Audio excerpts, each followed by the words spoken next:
আমার মতো হোলিতে এরকম ভাবে কে কে রং মাখো আর পুরোটা ক্লিন করতে চাও?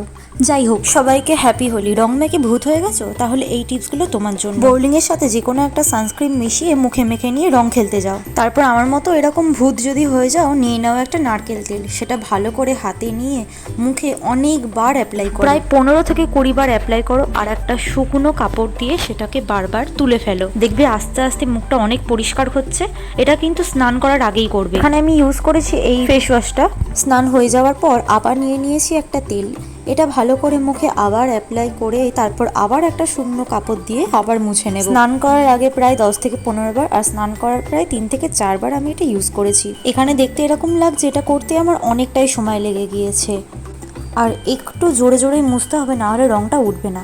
তারপর নিয়ে নিয়েছি তুলো আর সাথে একটা ক্লিনজারটা ভালো করে মুখে অ্যাপ্লাই করে ওই শুকনো তুলোটা দিয়ে মুছে নিতে হবে। দেখতেই পাচ্ছ কতটা রং উঠেছে। ক্লিনজারটাও এখানে আমি 2 থেকে 3 বার ইউজ করে নিয়েছি। তারপরে নিয়েছি গার্নিয়ারের ক্লিনজিং ওয়াটারটা।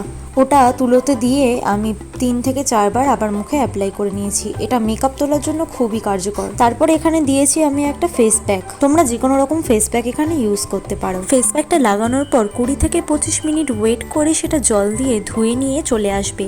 তারপর অ্যাপ্লাই করে নেবে টোনার আর ময়েশ্চারাইজার। এখানে আমি ইউজ করেছি আমার নিজের হাতে বানানো টোনারটা আর একটা জেল বেস ময়েশ্চারাইজার। আজকের মতন টাটা, দেখা হবে অন্য কোনো এক ভিডিওতে।